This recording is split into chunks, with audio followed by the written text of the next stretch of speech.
Peterson Electric. There's a second video to this Valentine's, February 14th, 2019.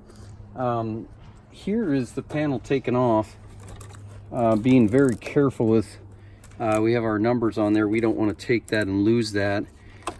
We got to now grind this to get this off to crack that PVC conduit and put on a slip coupling. We'll end up cutting these off to try to get our flex put in, and then we have to extend the panel.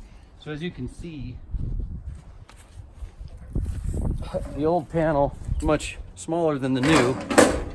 I could have got her a smaller panel, but my biggest concern is if I did that, I would have only given her one breaker space, because it doesn't have the teeth in here to give us a 20-30 circuit option, and I don't want to leave her with one circuit extra. I want to give her at least about 6 left over.